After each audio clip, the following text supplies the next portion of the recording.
All right, so we are the theorem today is a theorem about how if you have a convergent sequence, which means the terms go towards the right in a picture and they start clustering around a limit. If you have a convergent sequence, that means that sequence you can locate its upper bound. So whenever you have a convergent sequence, it is bound to have an upper bound and a lower bound and all of that. And should we, okay, I'm just going to quickly draw this picture here. And so we have A1, A2, A3. What kind of infinite sequence is this? Real numbers. And does it converge? It is unbounded. Okay, there is no M here that say there is no M that says it will stop right before M going towards the right. It will be an infinite sequence.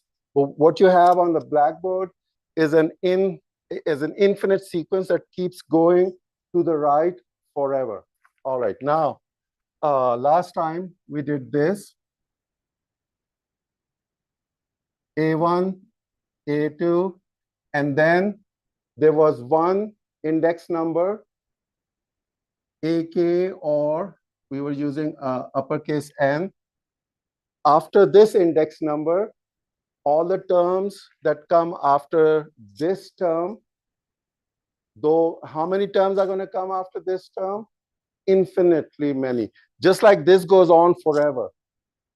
This sequence also goes on forever, except that it doesn't go on forever to the right, but starts to fall here only. Just like the way I'm writing.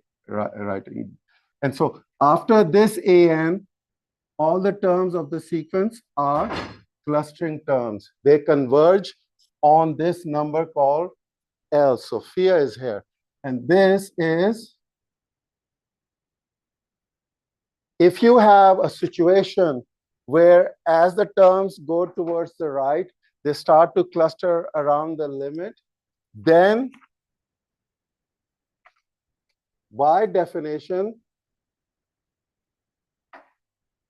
there will be, once it enters this open interval, L minus epsilon, comma, L plus epsilon, once you enter this, you never leave.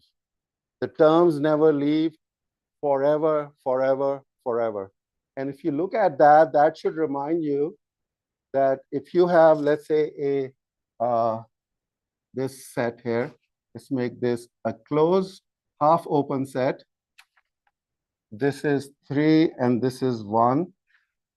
Does this set have an upper bound?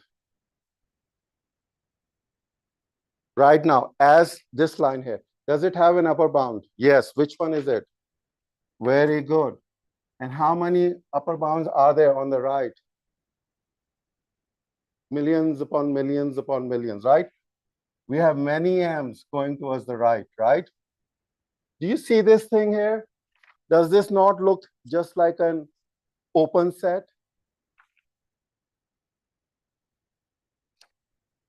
What is the upper bound here for this set? L plus epsilon, kind of, right? But we can, if this picture is true, we can find an upper bound right here located Rm.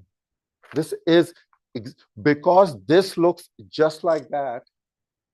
It's a set with a bunch of numbers in it. To the right of it will be numbers that are bigger than this set that are not in this set. Okay, that's all that's going on. Okay, so there's that. And the whole, why are we concerned about the upper bounds? Because this is an infinite set. Some infinite sets are unbounded, like this guy here. Set of natural numbers is unbounded, goes on forever to the right. Set of real numbers are unbounded. They're kind of bounded by minus infinity and plus infinity, but that's another story or something. Okay, all right, now let's do this. So what happens is our assumption for our theorem will be that we are given a convergence sequence, and this condition is happening. Using the math, that is the antecedent, or the hypothesis is, if you have a convergence sequence, then you can conclude that it has an upper bound like M. And so what we do is, this is a direct proof. We go from the antecedent, expand it, and then using and assuming it's all true, we then can actually locate an upper bound, which is right to the right of this open interval right here.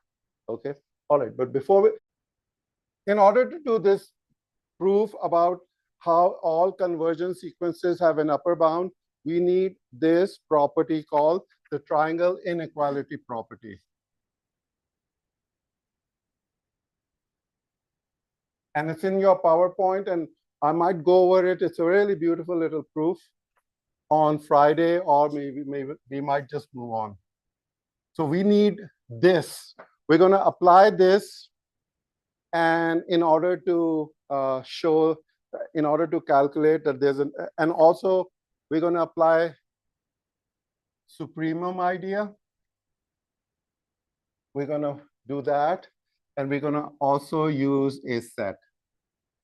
So these three things are going to happen in a theorem about a convergence sequence having an upper bound. We will be using these three concepts. Sets have those, right, braces and all of that. So supremum, we have gone over that. 3 was a supremum just now, right? Least upper bound. Okay. So it will be all very good. Let's start with this. What is a triangle inequality? The statement for this goes like this: if A comma B are real numbers, right? This is how we read this. This means A and B are in real number set, or A and B belong to R, the real number set, or as I just read it, if A and B are two real numbers. If you give me this, then what is true? This is true. A plus B in absolute value signs are going to be less than or equal to, if we put, so if give me two real numbers, then this is true that if I sum them and put them in absolute value signs, that is, I take the sum of them and apply absolute value signs so that I get a positive number out. Absolute value is this thing is what? Starts with a F. Anybody? Everything is a function or a set. And we'll go over functions next week. We have to. So it's a function. You put, and what's the input that this function takes over here? A plus B. What is A plus B? It's a number. There are two ways to think about this. This is a sum. If there was a minus, you could say we have a difference in there, but this is also just a number. Whenever you see things like that, you go, oh, that's a number. Okay, so it's a number, and you give it to the absolute value function, which is represented by these bars. And so if you sum these two numbers, put them in absolute value signs, then this thing will always be smaller than or equal to if you had individually put these numbers into that function. And in other words, if you had put the absolute value signs around them and then added them. Add first and then give it to the absolute value function. Give these two real numbers to the absolute value first and then add the result. This is always true. So let's test it. Okay, how do we test this thing? So we'll do the proof maybe tomorrow. I mean, not tomorrow, maybe on Friday. How about somebody say, what's the value of A, just quickly? 13. And I saw the worst movie yesterday or 2 days ago, The Gifted, with the little kid who's doing math. And I found out that Chris Evans cannot act. But, I mean, I know he's Captain America, doesn't know how to act. Come on. Yeah, I know, anti-American propaganda starts again. B, what about B? Damn. All right. And then this is less than always. So this is apparently 6, is it? And then this thing is. So here we've just got to the stage where we did the subtraction. Here 3 is going to be. What do? You put A. You don't do anything if the number inside the absolute value signs are positive. So we just put that down here. And over here, what's the rule? You guys remember this? We did that, and then Ryan came here and killed the class. Ryan, thanks. Right? Isn't that the rule? If the number inside is positive, don't do anything to it. If the number inside is negative, put a minus sign in front of it. We have a add the numbers before you apply, right? This is what's happening here. Add the numbers before you apply the absolute value symbol sign.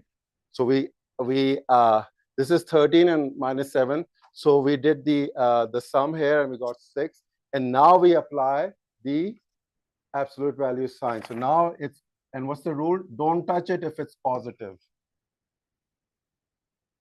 And this is going to be 7. So we get 10 here and 6 here.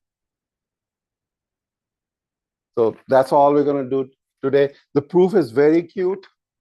And the key thing is that this proof in the PowerPoint slide is that we start from here, the hypotheses, and then go from there to come up with this formula or form. Okay. All right. Yeah.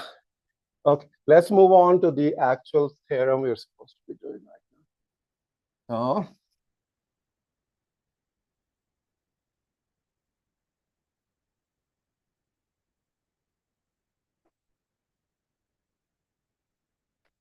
So this is from Bartle and Sherber textbook. Also, I have all the textbooks that we're using in this book, in this class. Shit, this is getting recorded too. I do not have all the textbooks in, thank you, in this little memory stick. So people are welcome to, it should say English 3856, copy that whole folder to you. I don't have, but if I did, it would be there. Hi, internet. I'm gonna. Okay, so the theorem is from Bartle. And there's some other stuff I should have taken out, but just go for the folder that says, so it's theorem 3.22. And the statement of the theorem is that a convergent sequence of real numbers is bounded.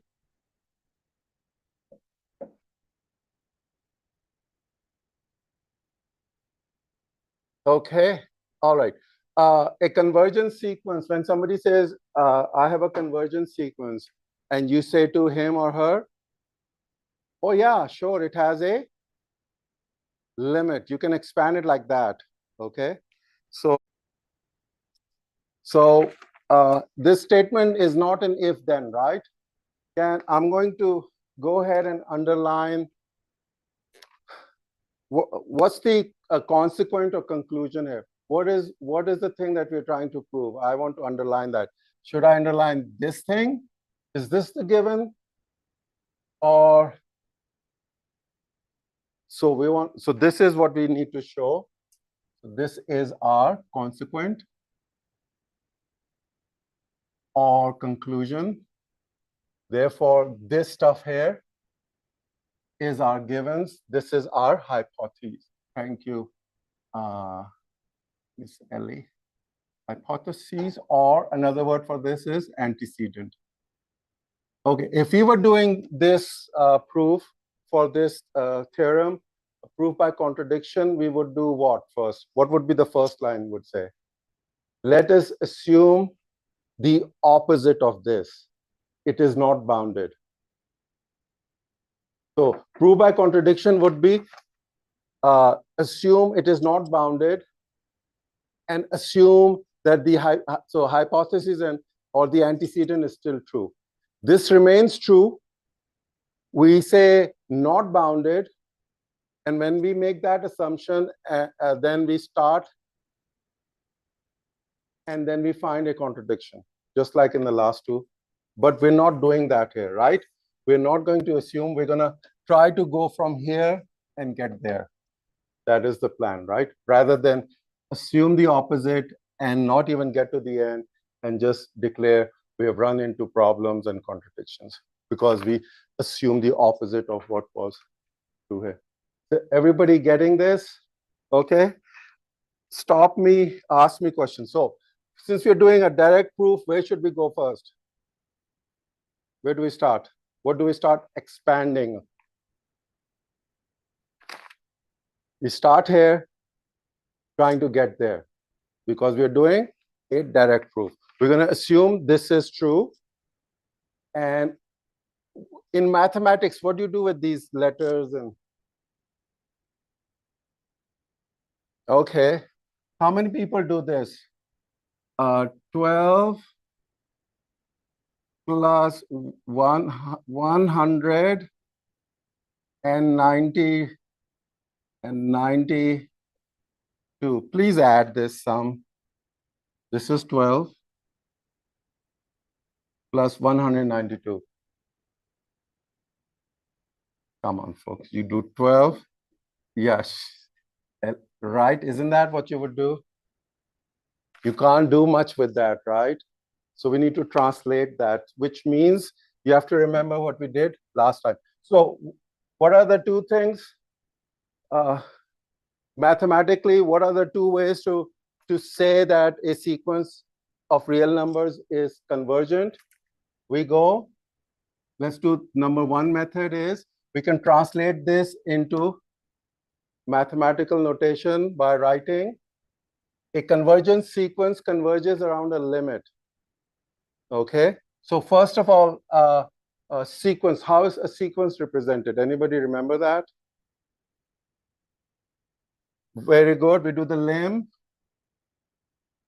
and then it is the index numbers that go to infinity.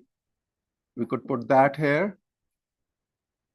And the sequence will be represented by the nth term, which means if you're using x as in the PowerPoint, this is the nth term of a sequence. This represents the sequence here. This sequence is convergent. Oh, no. This sequence has a limit, and we're going to call that limit x. It's not a term of the sequence, but just a real number. Okay, what's the other way to express this thing in English in mathematical notation and with all its conditions? Remember that picture I drew? It was after the uppercase nth index number that the terms started to cluster in that open interval. So we're going to say this.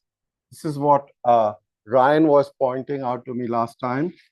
Let's see, and they are doing this. I'm just going to use the uppercase N, even though the PowerPoint uses K.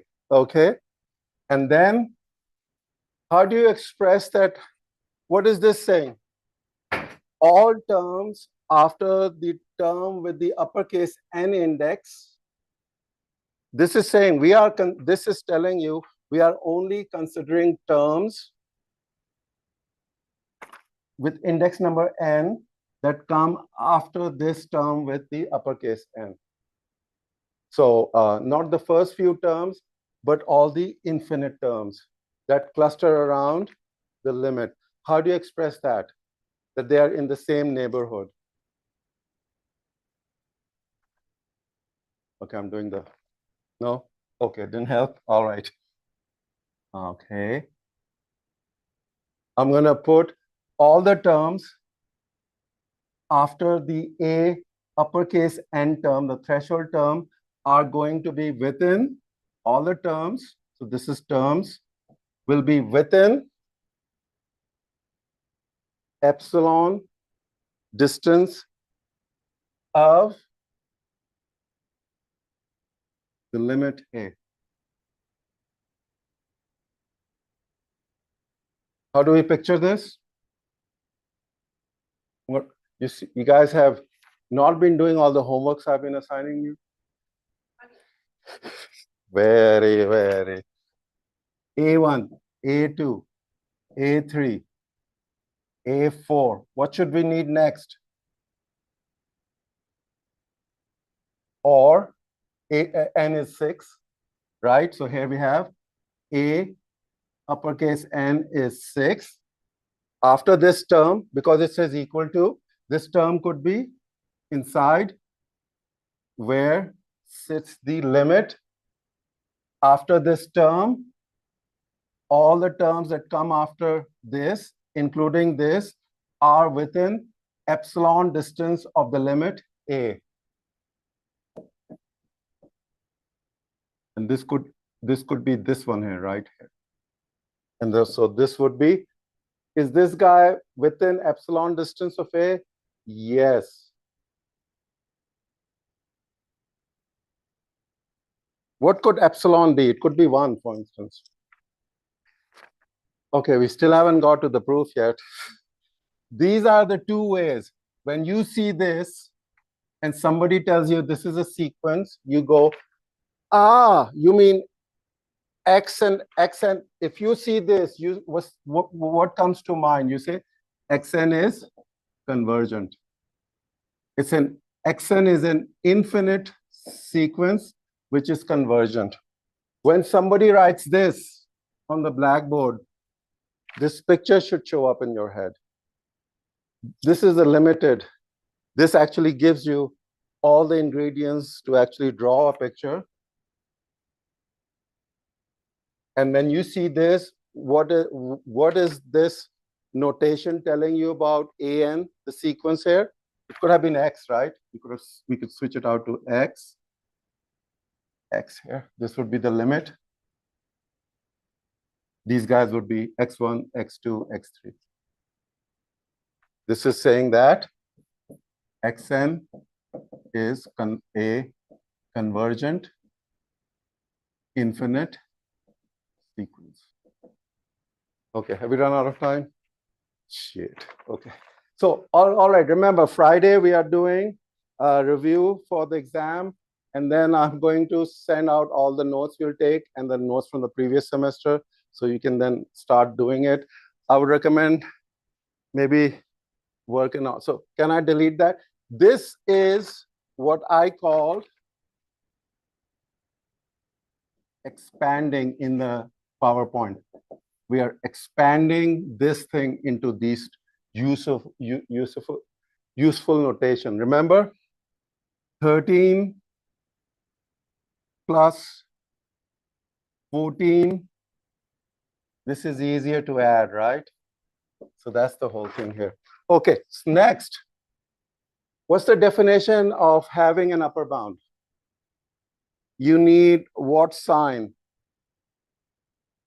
Right, and you need a set or a sequence. A sequence is also a set. So we need for this guy here, this translates into mathematics like this. So we're talking about bounded. So we need an upper bound. Let's call it M, and we're talking about sequences. So M better be greater than or equal to, how do we say that? With this sign. And what is it greater than or equal to? This guy right there.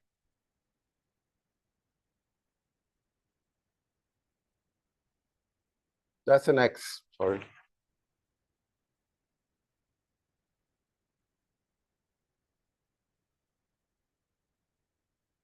Okay. And if you guys were here on Monday, what's missing here?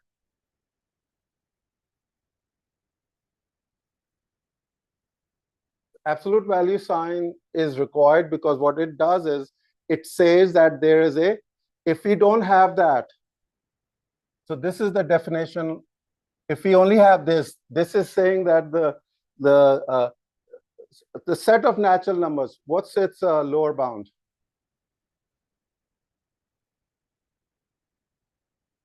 One, right? One, yeah. There are, if we don't think of, yeah. So one, it says greatest lower bound, and then 0 and all the numbers, negative numbers, are its lower bounds. If we think of natural numbers on a real number line. Okay.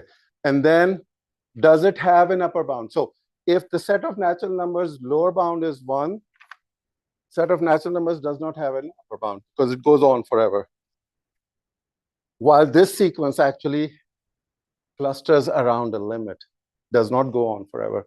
Now, right now, what is this saying? That our sequence has an upper bound. And it is a convergent sequence, right? So it's a convergent, it's an infinite sequence that converges and only has an upper bound. How do we say that it has a lower bound? How do we indicate that? That it not only does it have an upper bound M, but a minus M as its lower bound. We put this guy here.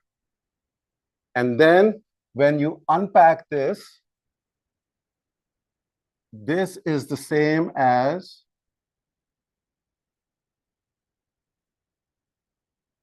and I put minus M. So in other words, because there is an equal to sign, there's another way to say this. This is all mathematical notation.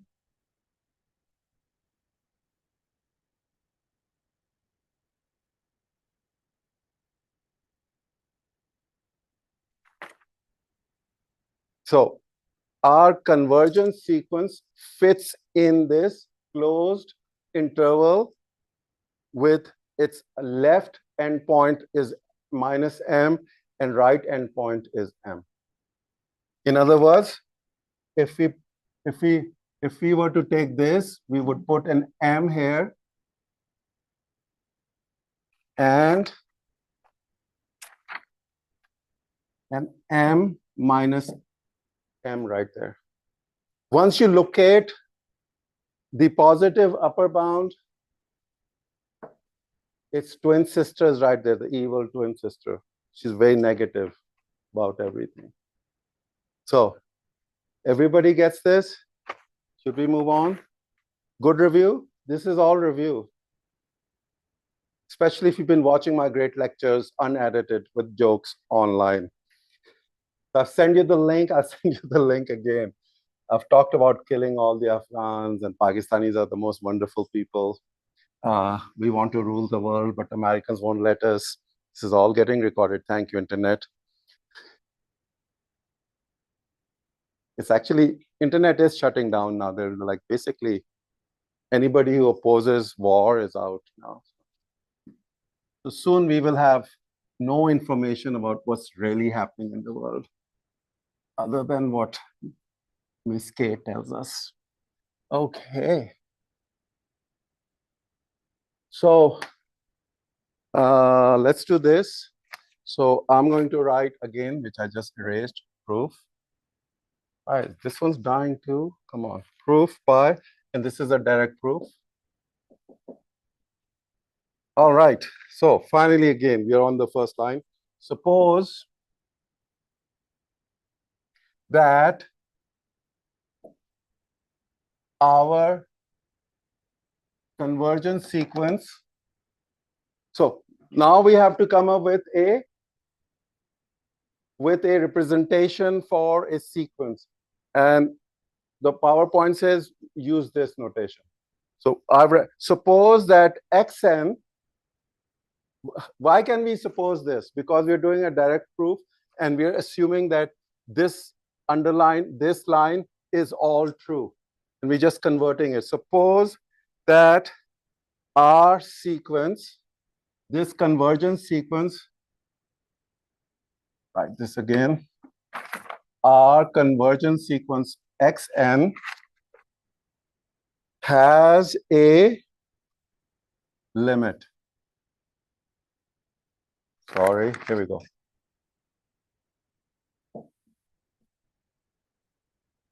You remember the two ways to, this is the one way to say R, and you don't have to do n goes towards infinity, equals x. What's this? The limit. And let epsilon equal 1.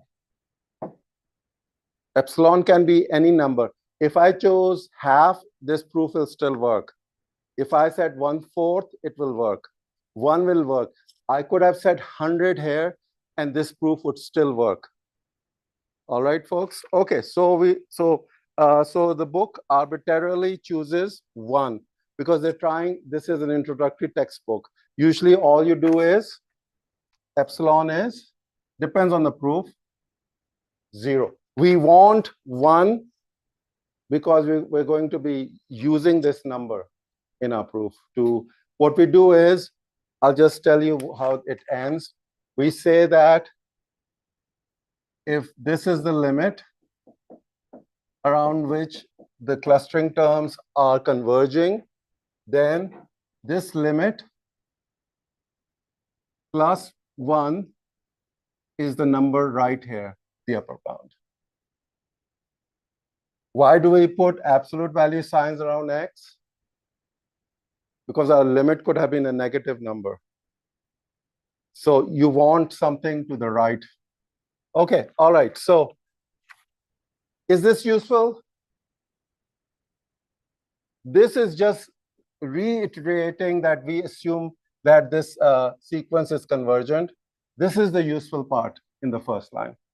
So this is still not useful. So the book goes on and it says, if this convergence sequence has a limit, and we have assumed that epsilon is 1, where is epsilon coming from? The other way to represent that, right? With the n less than uppercase n, comma, absolute value, all terms minus the limit are within epsilon distance, that notation.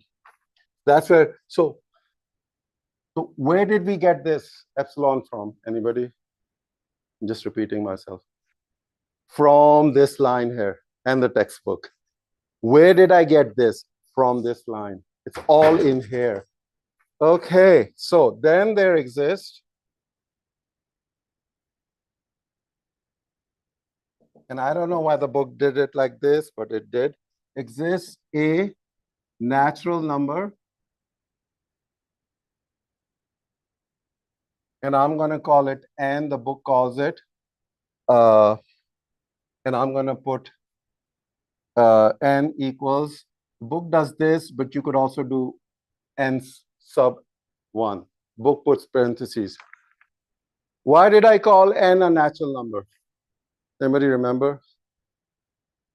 Each term of the sequence is a real number, but the indices are all natural numbers. Okay?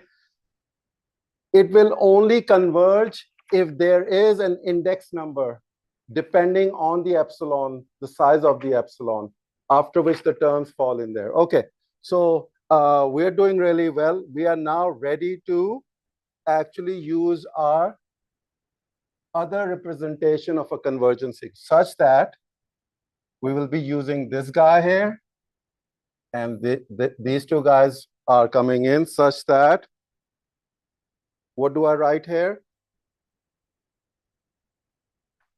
do it in blue.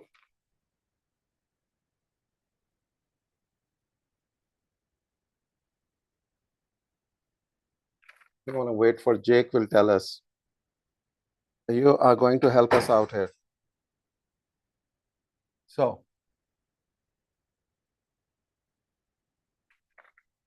what's this? Very good. So now we have the threshold index number n, after which all the terms fall in here. We have the value of the epsilon. What goes here? What's the first thing that goes here? All terms that are inside this open interval, or all terms that are within epsilon distance of the limit. So how do we say all terms? Yeah, okay, no, epsilon is here already. Well, okay, well, let's do the limit first. What's the limit here? Very good. So let's put it here. You can put it here too. Some books do that. I hate that. All terms, if you subtract from x, will always, whatever that answer will be always less than 1. So what's the way to express all terms? I have to put it right here, and then I'll have a minus sign here. Thank you. What terms are there right now? What is missing here? Is this x1 to x2, x3, x4? I have to fix that situation. So the book does it by doing what? For this n better be for all n greater than or equal to uppercase n. Otherwise, because in our how we locate or discover or calculate the upper bound is to just use this part of the sequence where it converges. Okay, all right. Okay, any confusions? Ask me questions. We're good? We keep going then? All right. This thing that you're seeing, what does translate this into English, somebody? Not detailed English, but from cheat from here.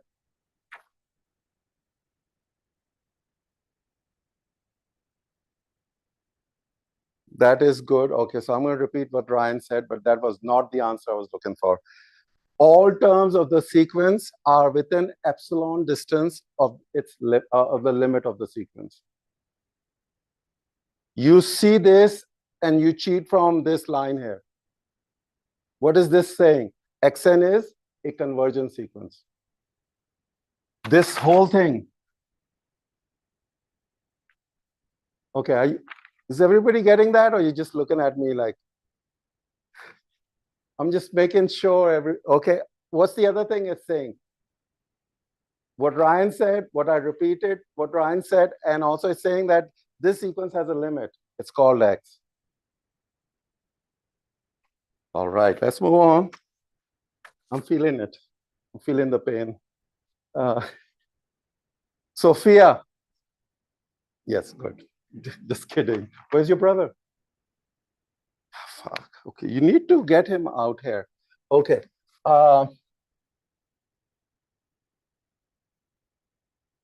He's just a freshman in high school.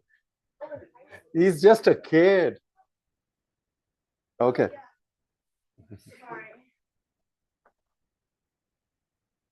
Yeah, he's 14.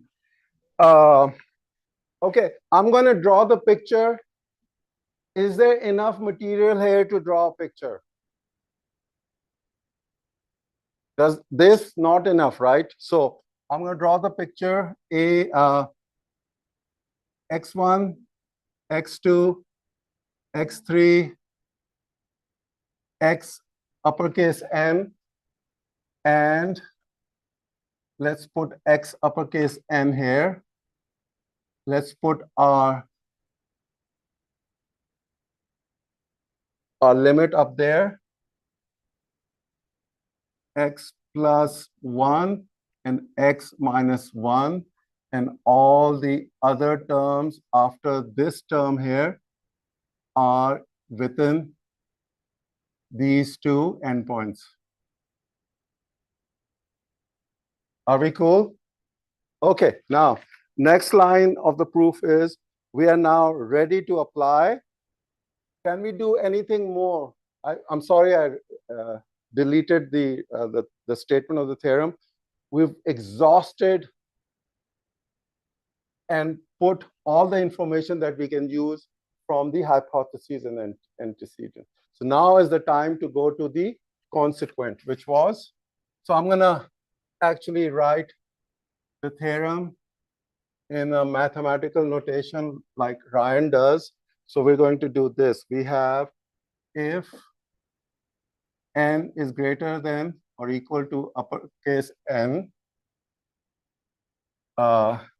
and this is true,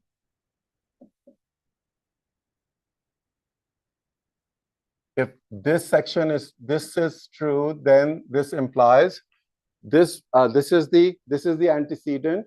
The antecedent implies that the convergence sequence has an upper bound. Okay, I wasted too much time, but we're out of time. Who wants to continue for another half an hour? Just kidding. Okay, so let's just do one bit. And so we're going to start now. We are done.